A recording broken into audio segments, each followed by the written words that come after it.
या सो आपण गेल्या 9 दिवसामध्ये बरंच काही शिकलोय. आणि आता आपण आज बघणार आहोत की जर 22 तारखेपासून आपला शरद नवरात्रीचा उपवास आपल्याला करायचा असेल दसऱ्याच्या आधी, तर नवरात्रीचे उपवास कुठल्या पद्धतीने करावेत किंवा कसा त्याचा फायदा होतो आणि काय वेगवेगळ्या गोष्टी केल्या तर तुम्हाला त्याचा उपयोग होऊ शकतो, हे आज आपण बघणार आहे. तर पहिलं की शरद नवरात्र एक चैत्र नवरात्र होतं जे आपण मागच्या 4 महिन्यापूर्वी केलं. त्याचं आता शरद नवरात्र आहे जे 22 सप्टेंबरला सुरू होऊन 1 ऑक्टोबरला संपतंय आणि 2 ऑक्टोबरला दसरा आहे. ठीक आहे. आणि 3 ऑक्टोबरला आपली नवीन बॅच सुरू होणार आहे. हे असं आपल्यासाठी आता शेड्यूल आहे. तर मग आज तारीख आहे 19. तुम्हाला 22 सप्टेंबर पर्यंत काय तयारी करायची हे पण मी सांगणार आहे. आणि मग 22 ते 1 तुम्ही काय करू शकता, कोणी काय करावं, कोणी काय करू नये, कोणाला काय सूट होईल, त्या काही वेगवेगळ्या प्रकारचे उपवास मी तुम्हाला सांगणार आहे ज्याचा फायदा होऊ शकतो तुम्हाला. ओके.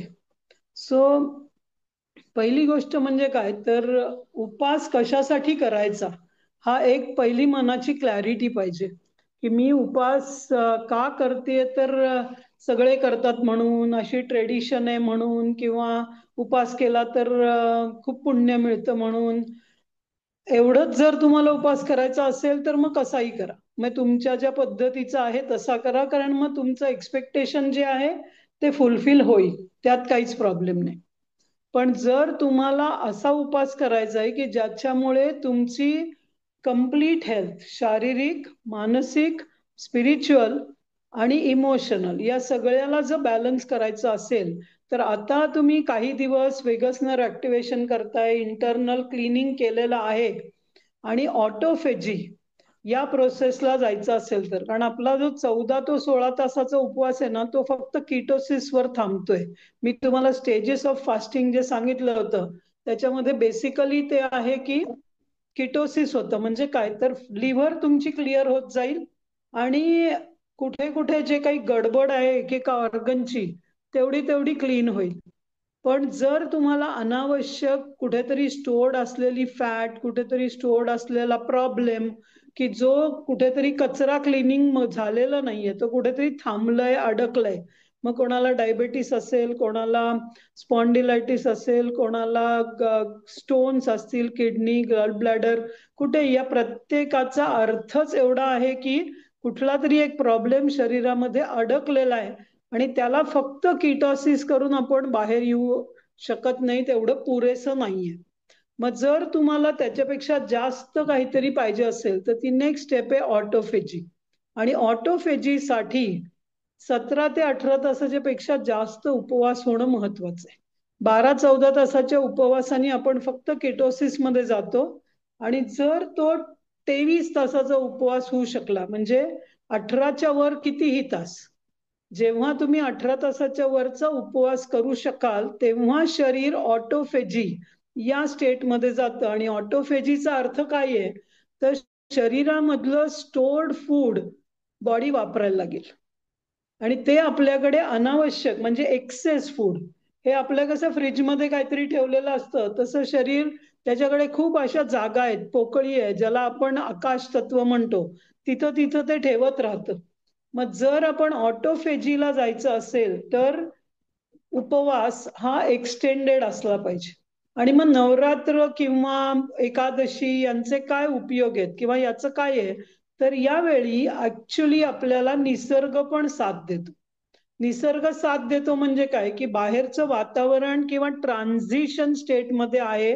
मग आता तुम्ही बघाल, आता पावसाळा येतोय, ऑक्टोबर हीट सुरू होण्याआधी तुम्ही एका त्याच्यानंतर जाणारा थंडी, म्हणजे नॅचरल सीझन सायकल जी आहे त्याचा ट्रान्झिट आहे हा. त्या ट्रान्झिटमध्ये आपल्या शरीराला पुढे येणाऱ्या थंडीसाठी तयार करायचं, हा बेसिकली या उपवासाचा उद्देश असतो. तर वेगवेगळ्या उद्देशाने आपण करू शकतो.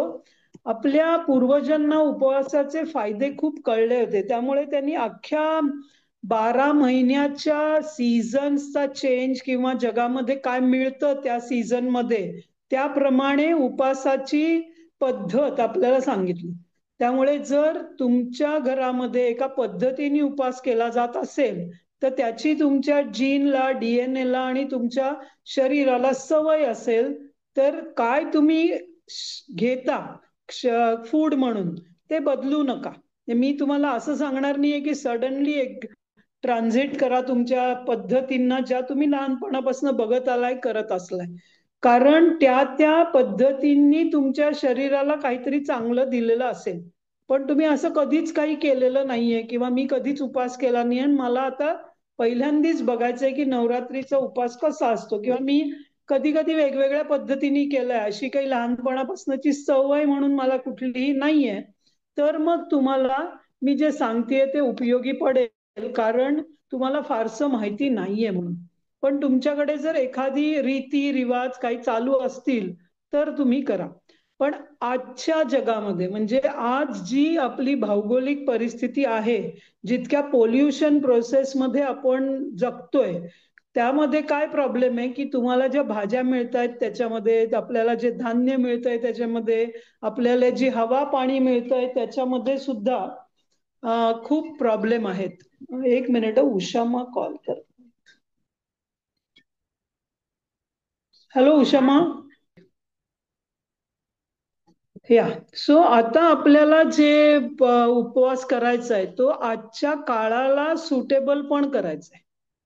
ओके, म्हणजे पूर्वी कधीतरी काही करत होते म्हणून मी हे केलंच पाहिजे असं न समजता, आजची जी परिस्थिती, आज काय अवेलेबल आहे, आपली शारीरिक स्थिती आणि आपली भौगोलिक स्थिती याला बघून करायचंय. तर महत्वाचं म्हणजे आपण आता जे नॅचरल लिव्हिंग मध्ये आलोय, त्यामुळे महत्वाचं काय तर प्लांट बेस्ड फूड. आपण अॅनिमल बेस्ड फूड तर या 9 दिवस अवॉइड केलं पाहिजे. आणि होल फूड. होल फूड म्हणजे जितकं पूर्ण धान्य तुम्ही वापरू शकाल, म्हणजे मूग, मटकी हे सुद्धा पूर्ण, म्हणजे त्याच्या सालासकटची. तर त्याच्याने काय होईल तर तुमचं जे प्रीबायोटिक आहे ते खूप मिळेल आणि ते तुमच्या क्लिनिंगला खूप मदत करेल. त्यामुळे आपल्याला अशी ऍक्टिव्ह एक सिस्टीम ठेवली पाहिजे. त्यामुळे आपले जे चॉईसेस असतील, अन्नाचे किंवा फूडचे चॉईसेस, ते असे असले पाहिजेत की ते आपल्या शरीरात साठलेला कचऱ्याचा निचरा करणारे असले पाहिजेत. सो जास्तीत जास्त फायबर फूड असलं पाहिजे, हे खूप महत्वाचं आहे. पण याचा अर्थ तुमची औषधं उपास करताना बंद नाही करायची आहेत. पण आता डायबेटीसची गोळी घ्यायची म्हणजे मला खाल्लंच पाहिजे वगैरे, याच्यातनं तुम्ही बाहेर येऊ शकता जर तुम्ही रेग्युलरली एका नॅचरल लिव्हिंग प्रोसेसमध्ये आले असाल तर.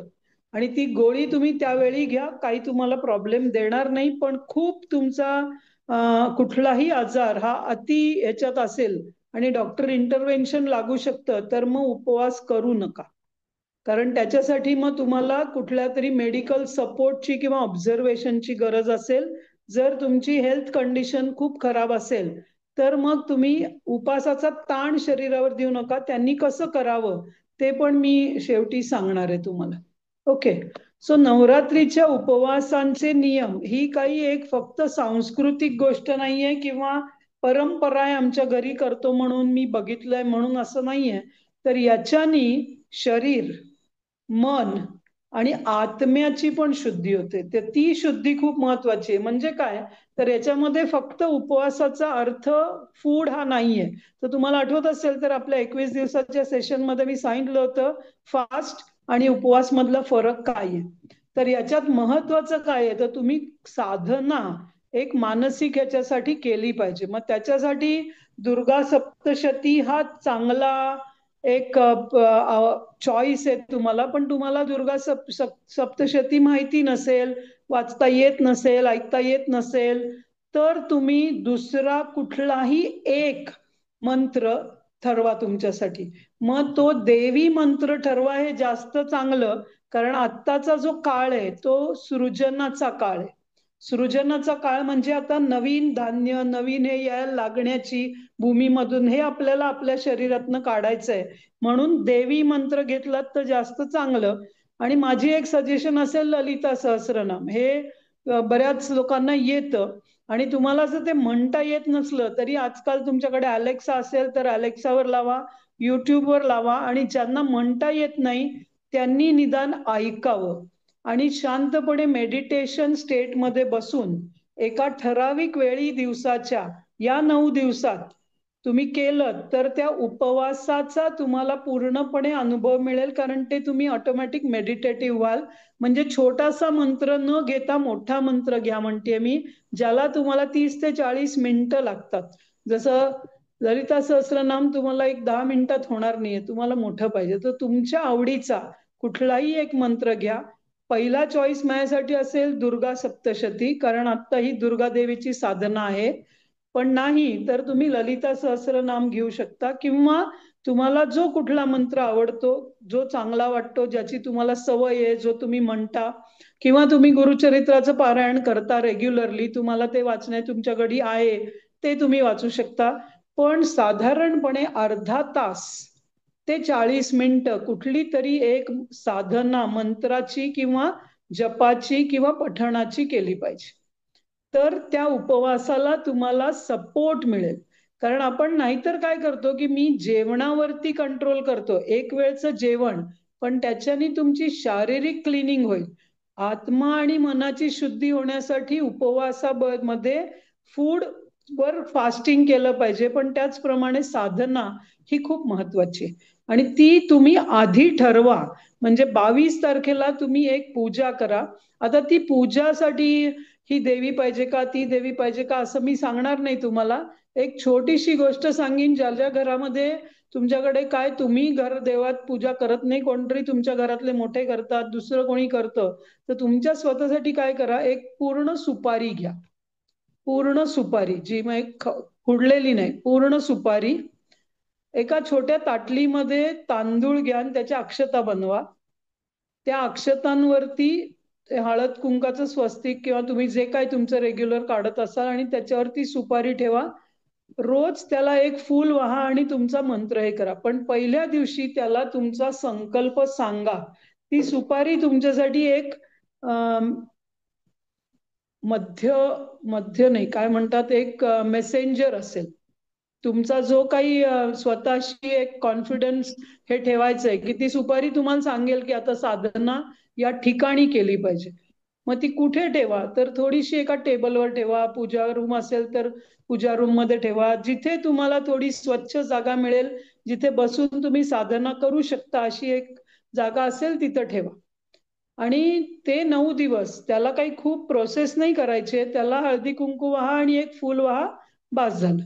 एवढं जरी केलं तरी तुमच्यासाठी त्याचा एक एस्टॅब्लिशमेंट होऊ शकते. त्याच्यासाठी खूप मोठी तुमच्या घरी पूजा जर असेल रेग्युलर, दुर्गा पूजाच्या तुम्ही करत असाल, गणपती सारखी प्रतिष्ठापना वगैरे करा. नाही तर ही सिंपल गोष्ट आहे की एक पूर्ण सुपारी, आणि ती सुपारी कुठेतरी वापरलेली नसली पाहिजे. ठीक आहे, गुड. सो पहिली प्रोसेस काय, तर फूड हा माझ्यासाठी महत्वाचा विषय नाही आता, पण पहिला महत्वाचा विषय आहे की तुम्ही मनाची आणि आत्म्याची साधना.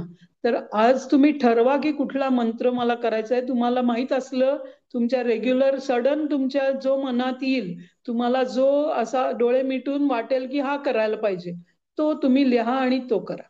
ठीक आहे. मग आता उपवास करणं, हा उपवास म्हणजे दोन गोष्टी आता मी सांगितलं तुम्हाला, मनाची आणि तनाची. या तन आणि मन या दोघांना आपण शुद्ध करणार आहोत किंवा त्याचं डेटॉक्स आहे. त्यामुळे याच्यानी काय होणार आहे, या 9 दिवसात तुम्ही स्वतःची एक टेस्ट घ्याल, परीक्षा घ्याल की माझ्या मनावर माझा किती कंट्रोल आहे. कारण याच्यामध्ये तुमची एक टेस्ट होणार आहे की आधीच डाऊट्स मनात निर्माण करू नका. म्हणजे आता परीक्षेला जाताना हा प्रश्न विचारला तर मला हे उत्तर येणार नाहीये, हा टीचर हे विचारेल का, असं आपण करत नाही ना. आपण काय म्हणतो, मी अभ्यास केलाय, आता जो प्रश्न विचारेल तो मी लिहिणार आहे, अशा यांनी तुम्ही या परीक्षेला जायला पाहिजे. मग मला असं झालं तर, तसं झालं तर असे विचार करू नका. मनाने पहिलं ठरवा की मला हे करायचंय, आणि मग ते कसं तुम्हाला घडत जाईल तुम्हालाही कळणार नाही, कारण तुमच्या मनाची दृढता ही तुम्हाला त्या 9 दिवसांच्या शेवटापर्यंत नेऊ शकते. त्यामुळे हे एक सेल्फ रेग्युलेशन, एक पद्धती आपण अशी ठरवली आहे की मी ठरवलंय म्हणजे मी करणार, हे करण्यासाठी तुम्हाला खूप मदत होईल. आणि याच्यात होईल काय, तर आध्यात्मिक ऊर्जा वाढेल, म्हणजे स्पिरिच्युअल एनर्जी तुमची वाढेल, जी तुमच्या मी तुम्हाला जे पिलर ऑफ लाईट मेडिटेशन दिलं होतं ना, ते या 9 दिवसात ऑलमोस्ट रोज करा. Pillar of light meditation. कारण जसजशी तुमची स्पिरिच्युअल पॉवर वाढते तशी तुमची इंटरनल क्लीन होतं, तेव्हा तुमचा ऑरा क्लीन करणं हे खूप सहज आहे तुमच्यासाठी. तर पिलर ऑफ लाईट मेडिटेशन तुम्ही करा, ज्याच्यामुळे कुठेही तुमच्या ऑराला छिद्र असतील, कुठे कुठे तुमचं मन अटकलंय किंवा कुठेतरी स्टक आहे किंवा दुसऱ्या कोणातरी माणसांबरोबर तुमचे काहीतरी भांडण झालंय, दुरावा झालाय, मानसिक वैचारिक, बोलतच नाहीये कितीतरी वर्ष. पण ऍक्च्युली आपलं कोणाशी जास्त दुरावा होतं तर ज्यांच्याशी खूप प्रेम आहे त्यांच्याशीच खूप भांडण होतं, नाहीतर नॉर्मल रस्त्यावरनं चालणारे कोणाशी होतच नाही आपलं भांडण. तर जिथे जास्त स्ट्रॉंग रिलेशन आहे ना, तिथे जास्त स्ट्रॉंग हे येतं, दुरावा येतो. तर एखादं असं रिलेशन तुम्हाला रिएस्टॅब्लिश करायचं असेल तर तोही संकल्प तुम्ही घ्या. 9 दिवसात तुमच्या बाजूनी ते रिलेशन ही तुम्ही क्लिअर करताय. म्हणजे माझ्या मनात माझ्या बाजूनी जी काय नाही, याच्यात कोणाची चूक आहे हा संबंध आत्ता ठेवायचाच नाहीये. कारण चूक ही दोन्ही बाजूनी असते, एका हाताने टाळी वाजत नाही म्हणतात तसं. पण माझ्या बाजूनी मी त्या रिलेशनला क्लिअर करणार आहे. कुठल्याही रिलेशनशिप मध्ये क्लिअरन्स पाहिजे असेल तर ही आध्यात्मिक एनर्जी म्हणते मी. स्पिरिच्युअल एनर्जी काय आहे तर एक तर तुमची ऑरा क्लिनिंग, ज्याच्यासाठी तुम्ही पिलर ऑफ लाईट मेडिटेशन करा. हा जो संकल्प पहिल्या दिवशी कराल त्यात तुम्हाला जिथे रिलेशनशिप बिल्डिंग एस्टॅब्लिश करायचंय त्यांच्या नावाने अक्षता टाका आणि सोडून द्या. तुमचं रिलेशन बदललेलं तुम्हाला जाणवत राहील. दुसरं म्हणजे डिटॉक्स. शरीराचं डेटॉक्स होणारे उपास केल्यामुळे, जे मी तुम्हाला पहिल्यांदाच सांगितलं की ऑटोफेजी मध्ये जाल तुम्ही. तिसरं आहे तुमची एकाग्रता वाढेल, आणि ती एकाग्रता आणि भक्ती वाढण्यासाठीची जी साधनं आहे ती खूप महत्वाची आहे. त्यामुळे एकाग्रता आणि भक्ती हे तुम्ही कुठलं अन्न खाल्लं याच्यानी नाही वाढणार आहे, पण तुम्ही कुठल्या मंत्राचा एक ठराविक वेळ, ठराविक जागा आणि त्याच्यासाठी केलेला एक ठराविक प्रोसेस, मग तुम्ही ते म्हणणार आहात, वाचणार आहात, ऐकणार आहात, व्हॉट एव्हर पॉसिबल आहे तुमच्यासाठी ते. आणि वेळ एक फिक्स करा आणि मग ऑटोमॅटिक त्या 9 दिवसात तुम्हाला जाणवेल की तुम्ही करू शकताय. त्यामुळे तुमची बाहेरनं शरीराचा ऑरा क्लीन होईल, शरीराची आत्मशुद्धी होईल, याच्यानी मनाची शुद्धी होईल आणि आत्म्याची शुद्धी होईल. आत्म्याची शुद्धी कशी होते तर तुमची भक्ती, स्वतःवरचा विश्वास वाढेल, तो खूप महत्वाचा आहे. आणि मग तुम्हाला तो कोणाशी जोडेल तर आपल्याला माहितीये शिव आणि दुर्गा हे दोघं एकमेकांचे रूप, शक्ती रूप आहे दुर्गा. आणि कुणालाही कुणालाही या जगामध्ये स्वतःला एस्टॅब्लिश करण्यासाठी काय पाहिजे तर शक्ती पाहिजे. आणि मग शक्तीचा उपयोग कशासाठी करायचा आहे तर असं आहे ना, ॲटम बॉम्ब सारखी गोष्ट आहे. म्हणजे त्याच ॲटमनी होमी भाभा काय करतात तर एनर्जी निर्माण करतात, आणि काही लोक तो ॲटम बॉम्ब वापरून दुसऱ्यांना जपानवरती टाकून हिरोशिमा नागासाकी करतात. सो ॲटम बॉम्ब सेम आहे. म्हणजे तो शिव आणि ती दुर्गा तुम्ही कशी वापरताय त्याच्याप्रमाणे त्याचा शक्तीचा तुम्हाला काय उपयोग होणार आहे हे नेहमीच शिव आणि दुर्गा किंवा शक्ती आपल्याला सांगतात. सो शिव आणि शक्ती, शिव म्हणजे हे शरीर आणि शक्ती म्हणजे ती वापरणारी तुम्ही एनर्जी.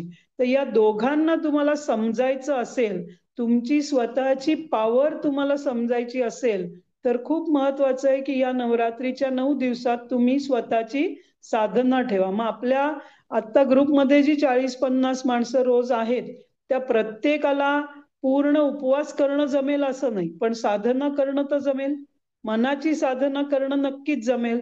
त्यामुळे तुम्ही फूड हा एकच विषय ठेवू नका त्याच्यामध्ये. हे 3-4 गोष्टी मी तुम्हाला सांगितल्या आता की तुमचा एक मेडिटेटिव्ह मंत्रा चॅन्टिंग, मग ते चॅन्टिंग असेल, रीडिंग असेल किंवा लिसनिंग असेल, व्हॉट एव्हर, एक मेडिटेटिव्ह असेल. म्हणजे काय तर एक जागा, एक वेळ आणि एक पद्धत हे फिक्स ठेवा. त्याच्यानंतर तुम्ही पिलर ऑफ लाईट मेडिटेशन करा. विगसनर में तुमचा रेग्युलर प्राणायाम मेडिटेशनचा जो आहे तोही करत राहा. याच्याने तुमची मग real health, physical, mental, psychological, spiritual या सगळ्यावरती क्लिनिंग सुरू होऊ शकतं. मग आता वेगवेगळ्या प्रकारच्या उपवासांना तुम्ही हँडल करू शकता. असं नाहीये की नवरात्रीचा उपवास असाच केला पाहिजे. आता उपासमध्ये दोन गोष्टी ऍड केल्या आपण, एक म्हणजे साधना आणि दुसरं म्हणजे फूडची प्रोसेस. मग आता मी तुम्हाला जे सांगणार आहे ते फूड कसं हँडल करायचं. तर मी एक 6-7 प्रकार तुम्हाला सांगणार आहे. तुम्हाला त्यातला जो सुटेबल वाटेल, पहिल्या वर्षी करत असाल तर वेगळं करा, रेग्युलर करत असाल तर वेगळं करा. सो मी तुम्हाला 5-6 प्रकार सांगणार आहे. या प्रत्येकाचा तो फायदा डेफिनेटली आहे. म्हणजे हा बेस्ट आहे तो कमी आहे असं काही नाही आहे याच्यामध्ये. तुमच्या शरीराला, तुमच्या मनाला ज्याच्यावर वाटेल की हा हे मी कॉन्फिडेंटली करू शकते, तो चॉईस तुम्ही घ्या.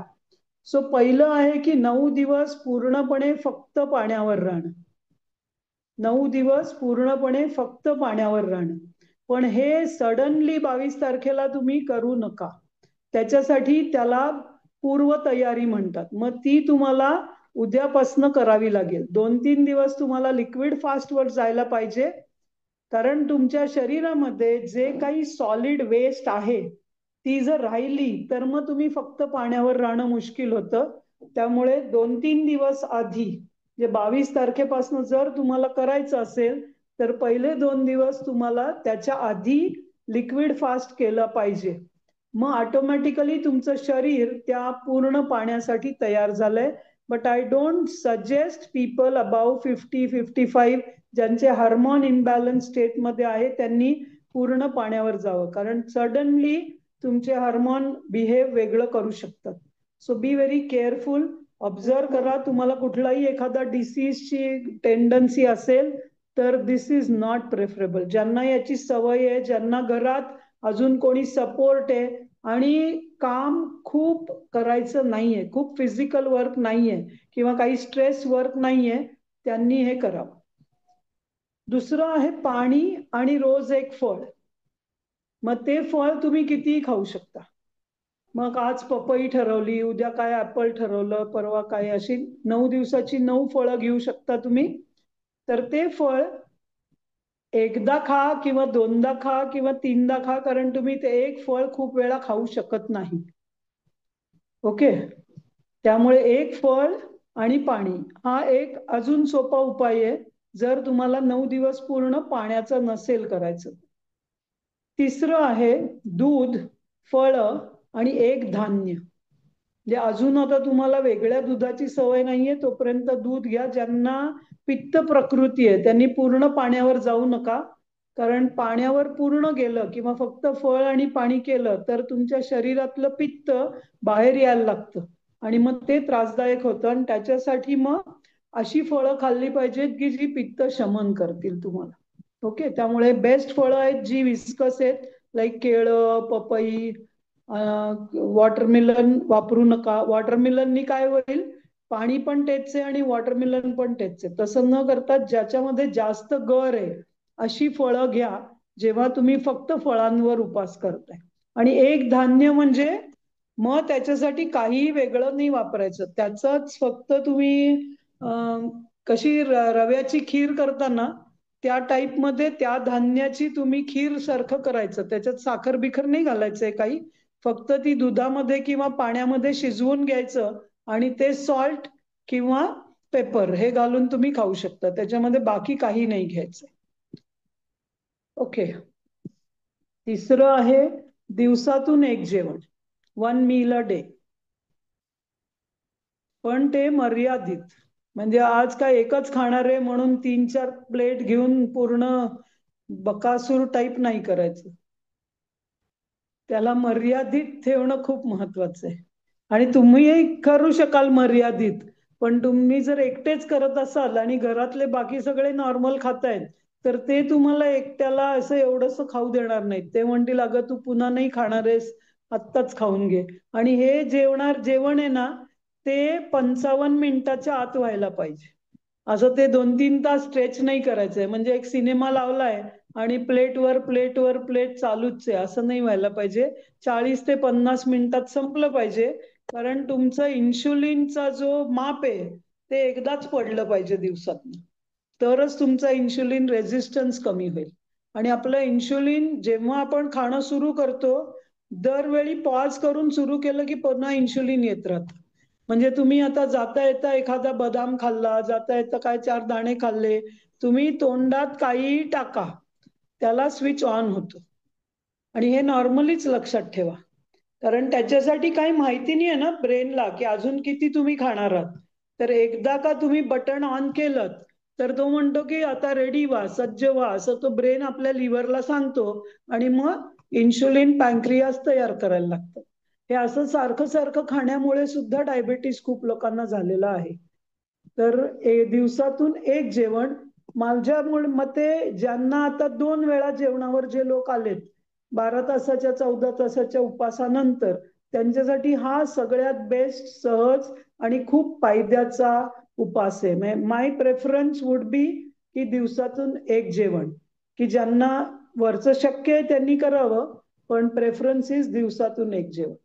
दुसरं, दिवसातून एक जेवण पण त्याच्याबरोबर आपला जो नॅचरल लिव्हिंगचा काय आहे, तर त्या 9 दिवसात तुम्ही 30 पदार्थांचा, हे दोन्ही वेगळे नाही आहेत, 4 आणि 5 इज ऑलमोस्ट द सेम.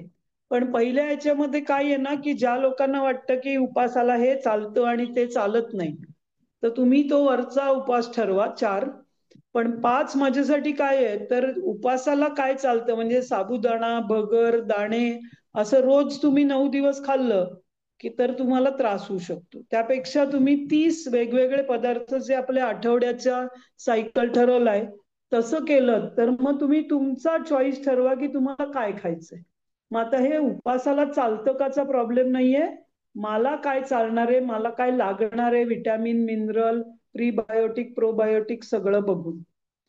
त्याच्यानंतर आहे की सुरुवात 9 दिवसांची करायची आहे, पण या वरच्या सगळ्यांचं कॉम्बिनेशन आहे.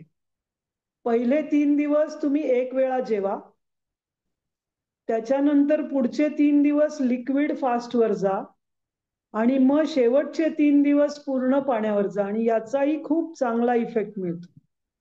तर पूर्ण 9 दिवस 1 मील अ डे न करता पहिले 3 दिवस 1 मील अ डे, त्याच्यानंतरचे 3 दिवस पूर्णपणे लिक्विड, काही सॉलिड नाही खायचं. मग नारळ पाणी, मी तुम्हाला लिक्विड उपासचं परवा जे डिटेल दिलेत त्यामध्ये ज्या 9-10 गोष्टी दिल्यात ते चालू शकतं. आणि ते जेव्हा भूक लागेल तेव्हा खा. प्रिफर्ड की 2 तासांनी एकदा, असं सारखं सारखं काहीतरी पीत राहू नका, नाहीतर मग त्याचाही किडनीवरती प्रेशर येतं. सो तुम्हाला जे मी लिक्विड फास्टिंगचे रूल दिलेत ते करा 3 दिवस, आणि त्याच्यानंतरचे शेवटचे 3 दिवस पूर्ण पाण्याचा उपास करा.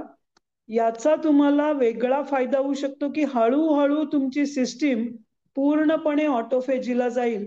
आणि जर एखादा, काही कोणाला फायब्रोसिस आहे किंवा स्टोन्स आहेत किंवा खूप कुठेतरी असं फॅट आहे की जे जातच नाहीये, असं जे आहे ते याच्यानी खूप लवकर निघून जाऊ शकतं. सो असे मी तुम्हाला वेगवेगळ्या प्रकारचे उपास सांगितलेत. याचं कुठलंही, मी आता शेवटचं जे सांगितलं त्यात तुम्ही वेगळं कॉम्बिनेशनही करू शकता.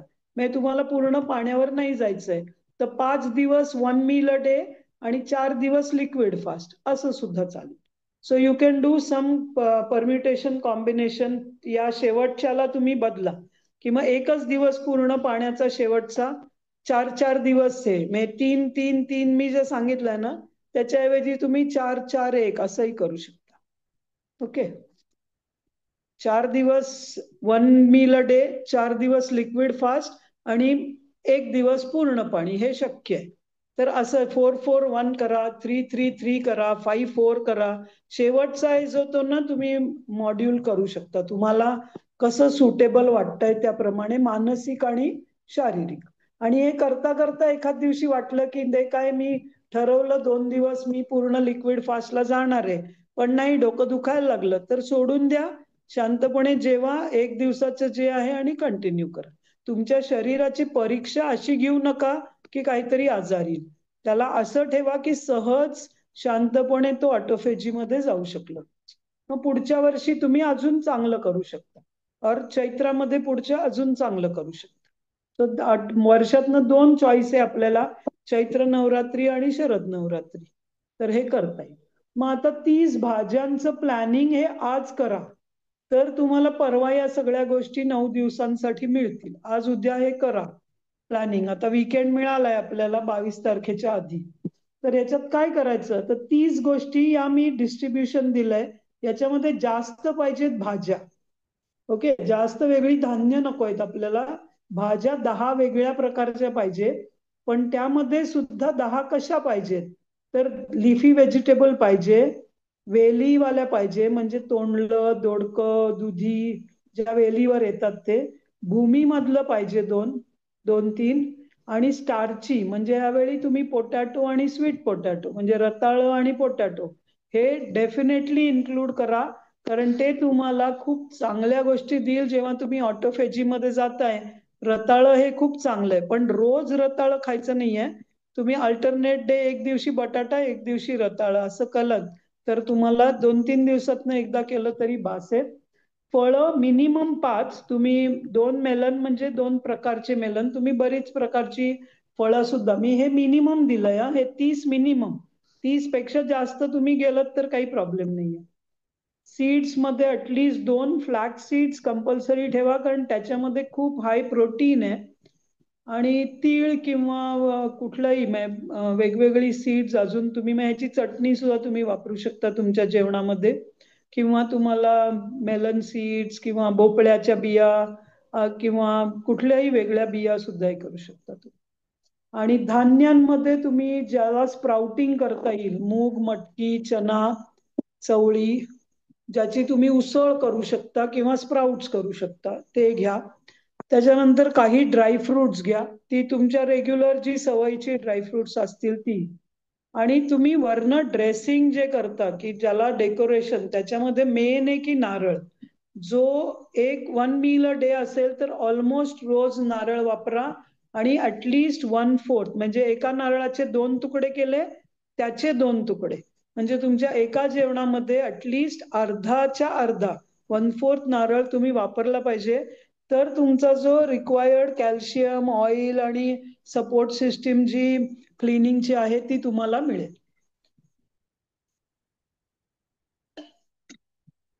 आणि ऑटोमॅटिकली मग शेंगदाणा तुमचा कमी होईल.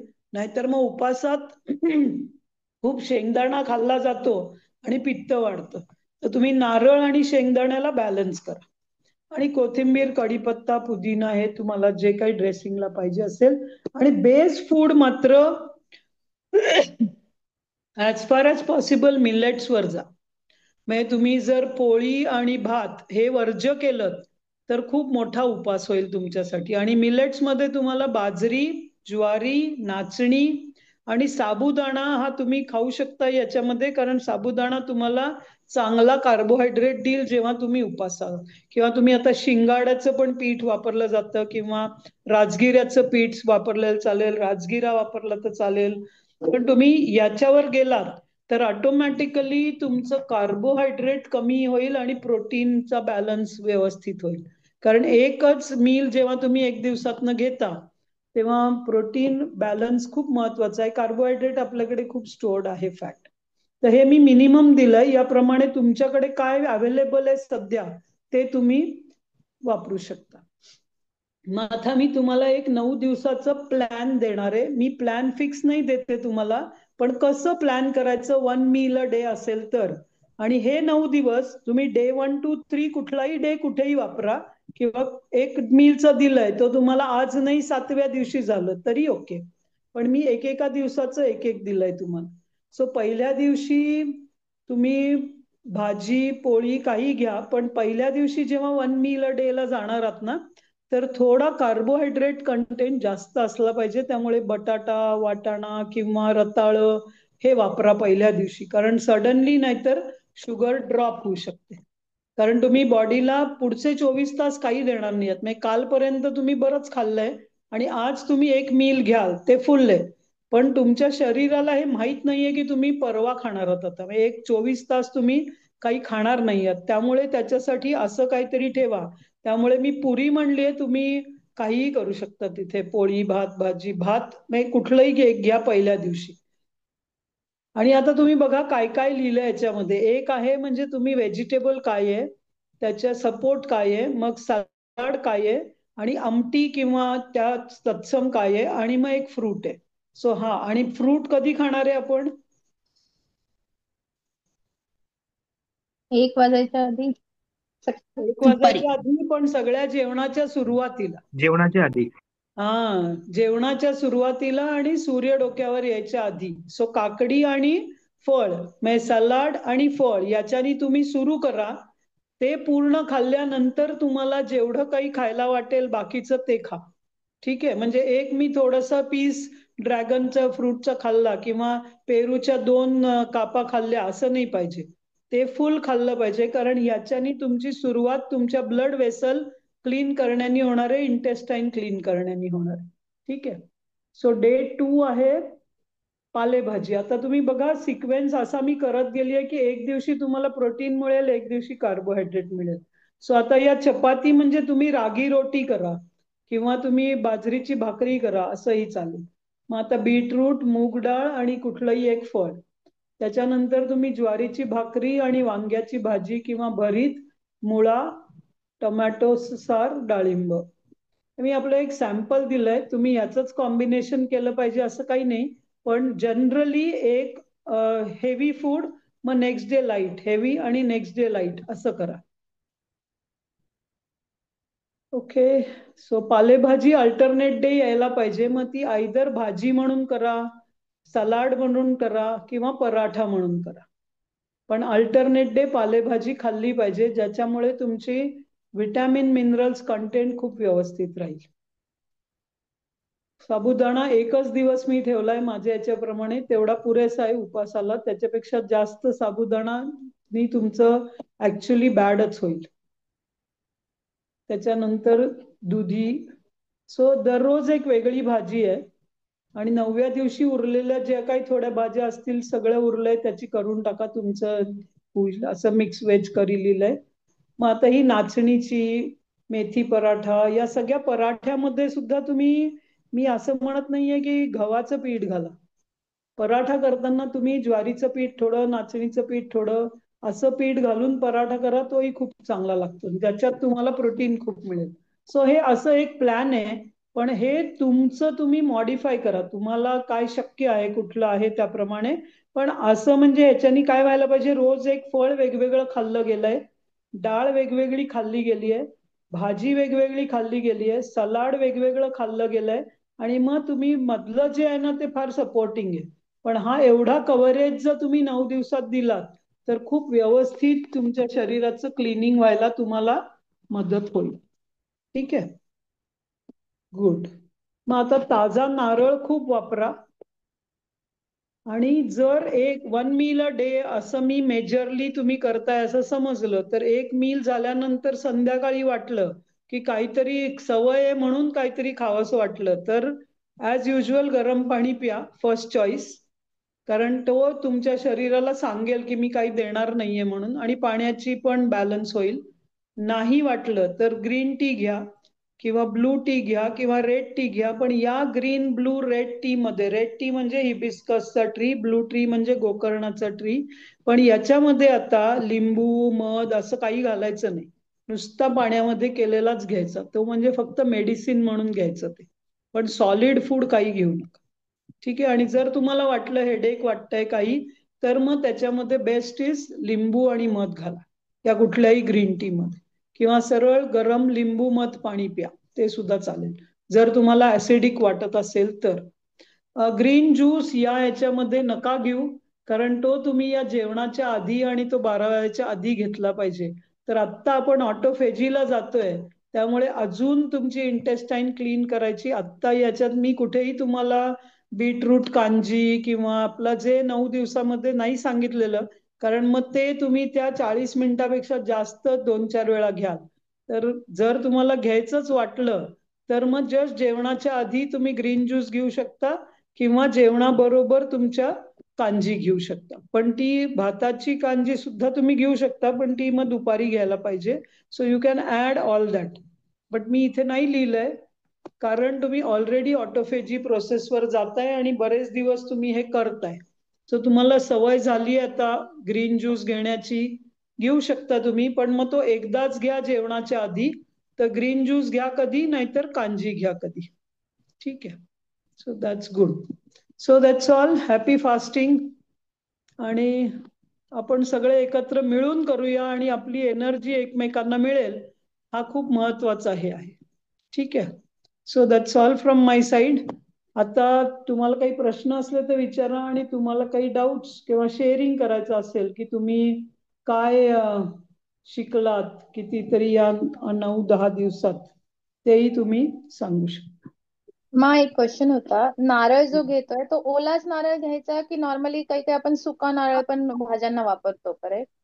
वापरू शकता, बट आय प्रिफर ओला नारळ, कारण त्याच्यामध्ये तुम्हाला त्याचं जे दूध आणि तेल हे हम्म. दोन्ही जे मिळतं ना, ते डायजेस्टेबल जास्त आहे. ओके. तुमच्या सुक्या नारळाचं डायजेस्ट व्हायला वेळ लागतो. पण तुम्ही ओके. जर चटणी असं बनवणार असलात काही, तर तुम्ही वापरू शकता. कुठल्या भाज्यांना तुम्ही रेग्युलरली वापरत असलात तुम्ही वापरू शकता. पण but it's mostly better. Preferable is ओला नारळ करेक्ट ना? Yes. Okay, thank you. Yeah. Okay. Good. जय गुरुदेव मा. हा, बोला. मग आळीवाचा लाडू कसा करतात आणि तो किती प्रमाणात घेतला पाहिजे? आत्ता नाही सांगणार ही रेसिपी, मी तुम्हाला ग्रुपमध्ये देईन. ओके. ओके. तुम्ही जशी नॉर्मली करता तशी करा, पण या 9 दिवसात कुठलेही लाडू बिडू करून नाही खायचे. येस मा सुमित्रा जय मा. गुरुदेव. हा, बोला. देवीचा मंत्र म्हटला तुम्ही, तर आपल्याला कुठले कुठले मंत्र आपल्याला म्हणता येतील म्हणजे? कुठलंही ललिता सहस्रनाम मी तुम्हाला सांगितलं एक, ते देवी सांगितलं. हा. सहस्रनाम आहे. मग तुम्ही हा. शक्ती मंत्र म्हणून, तुम्ही जर नुसतं, तुम्हाला पुस्तक, तुमच्याकडे संपूर्ण चातुर्मास आहे का पुस्तक एक? हो आहे. हा. हा, मग त्या संपूर्ण चातुर्मास मध्ये त्यांनी देवीचे मंत्र दिलेले आहेत किंवा देवीची पूजा दिलेली आहे. ती कुठल्याही बर. देवीची ती दिली आहे, ती तुम्ही रिपीट करा. हा. तुम्हाला जर मोठा मंत्र तुम्हाला माहित नसेल कुठला, कारण याच्यासाठी हा. काय आहे हा. ना, टोटली नवीन मंत्र जर तुम्ही घेतला तर तुमचं हम्म. माइंड कन्फ्युजन मध्ये जास्त राहील मेडिटेशन पेक्षा. म्हणून मी हा अच्छा. मंत्र तो मंत्र असं सांगत नाहीये. पण तुम्हाला हम्म. ज्याची सवय आणि सवय नसेल, तर मग हम्म. ललिता सहस्रनाम तुम्ही युट्यूबवरच्या ह्याच्यावरती येतं, मी पाठवीन पाहिजे तर आपल्या ग्रुपवर. मग ते कानाला बर. लावून ऐकत राहा आणि मेडिटेशन मध्ये जाल, सहज जाल. कारण ललिता सहस्रनाम हे इतकं सहज आहे आणि तुम्हाला लिटरली देवी दिसते जर तुम्ही मेडिटेटिव्ह गेलात तर. येस वैशाली, चालेल. तुम्ही हात वर केला. मग तुम्ही काल जो मंत्र